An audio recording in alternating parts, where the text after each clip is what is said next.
আসসালামু আলাইকুম। কেমন আছেন? আপনারা দেখতেছেন ক্যাপসিকাম। এই ক্যাপসিকাম আমি কাটতেছি। কাটার অবশ্যই একটি কারণ আছে। ইরাকের যে ঐতিহ্যবাহী খাবার, এগুলো আমি আজকে তৈরি করব। সেইজন্য এই ক্যাপসিকামগুলো যত ছোট করে কাটা যায়, সেগুলো আমি কাটতেছি। কাটা শেষ হয়ে গেলে আমি বেগুনটা মাঝখানের অংশ আমি শুধু বের করব বেগুনের। যত সম্ভব ভালো করে মাঝখানের অংশগুলো বের করতে হবে। দেখেন আমি ধীরে ধীরে মাঝখানের অংশটুকু বের করতেছি। মাঝখানের অংশ বের করা হয়ে গেলে আমি এই মাঝখানের অংশগুলো খুব ছোট্ট ছোট্ট করে কাটব। দেখেন অনেকগুলো বেগুন আমি মাঝখানের অংশ বের করছি, এর ছোট ছোট আকারে কাটতেছি, মানে যত ছোট করা যায়। এগুলো কাটা শেষ হয়ে গেলে ইরাকের ভাষায় যে কি বলে, বাংলা ভাষায় কি বলে জানি না, তো ইরাকের ভাষায় এটা বলে সিজার।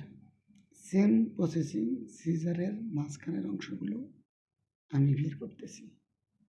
মাঝখানের অংশ বের করে আমি ওই ছোটো করতেছি।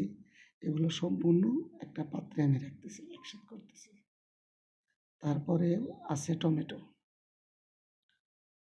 টমেটো একটা টমেটো আমি আমন টমেটো কাটতেছি, ওই নর্মাল প্রসেসিংয়ে কাটতেছি। কাটার পরবর্তীতে এই টমেটোরও মাঝখানের অংশ আমি বের করব। মাঝখানের অংশ বের করে আমি ওই যেগুলো বের করতেছি আমন টমেটোগুলো এক সাইড করে রাখতেছি। মাঝখানের অংশ বের করে এগুলো কেটে কেটে আমি একটা পাত্রে রাখতেছি।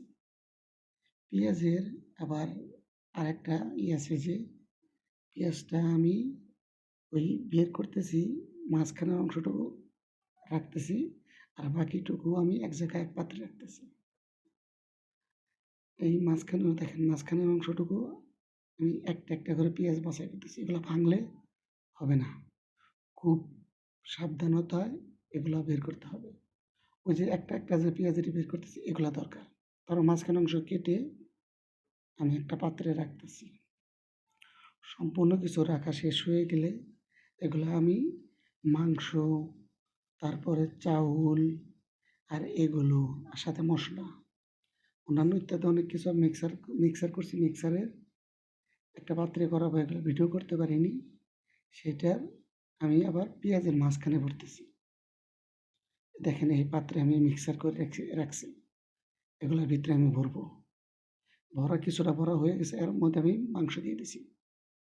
মাংস দেওয়ার পরে দেখেন এই যে ধীরে ধীরে আমি এগুলার মাঝখানে আমি ভরতেছি। ওই চাউল মিক্সার করা যে মশলাপাতি ছিল সম্পূর্ণ আমি একটা একটা করে আমি ভরতেছি। সম্পূর্ণটা ভরা হয়ে গেলে সুন্দর করে আমি পাতিলের মাঝখানে সাজাইতেছি। মানে এখানে সব কিছু এগুলো কাটছি, এগুলা মাঝখানে সাজানোর পরে দেখেন কি সুন্দর করে রাখতেছি। এরপরে আরও আমি জিনিসপাতি দিব।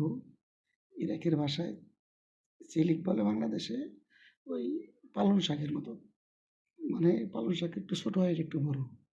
সেটা আমি ভিজিয়ে রেখে নরম করছি। নরম করার পরিবর্তে ওই মশলাটা, মানে ওই যে মিক্সার করা ওটা আমি সুন্দর করে ভরার পরে এভাবে করে পরিপাটি করে রাখছি। রাখার পরে পাতিলে কমসে কম 6 থেকে 7 ঘন্টা জাল দেওয়ার পরে এরকম হয়েছে। এখন টেস্টের জন্য দিছি, ইরাকের সবাই বলতেছে খুব সুন্দর হয়েছে। আজকে আমাদের মানে কোম্পানিতে সবাই আমি খাওয়াবো, তো সেই জন্য এগুলো আমি তৈরি করছি। দেখেন সবাই ওই ঝোলটা আমি বের করার পরে সবাই খাইতেছি, এবং সবাই খুব টেস্ট করতেছে। এগুলো ইরাকের টক জাতীয় বলে, মানে বাংলাদেশের টক, ইরাকের বলে তুরসি। টকের মতনই, মানে খাবারের সাথে খায়। তো এই যে পাতিলটা কীভাবে করতে হয় আমি করতে পারতাম, এখনও বলে যে আমি করলাম, দেখলাম কর তুই, সমস্যা নেই। তো করার পরবর্তীতে ওখানে ম্যানেজার আসছে, ম্যানেজারও তারকিব করতেছে, মালিক আসছে, মালিকও চেক করতেছে যে আমিও খাবো, আমিও টেস্ট করবো কীরকম হয়েছে। আল্লাহর রহমতে খুব সুন্দরভাবে পাক করা হয়েছে, এবং কি সবাই প্রশংসা করছে, এবং কি মালিকের বাসায় পাঠানো হয়েছে।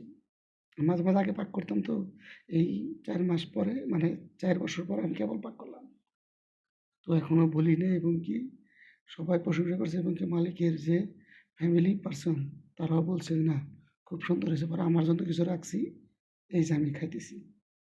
মানে আমিও খাইতেছি, মাশাআল্লাহ মোটামুটি ভালো হয়েছে। আমরা তো ইরাকি খাবার এতটা পছন্দ করি না। তারপরে মোটামুটি খুব ভালোই লাগলো। যাক আলহামদুলিল্লাহ।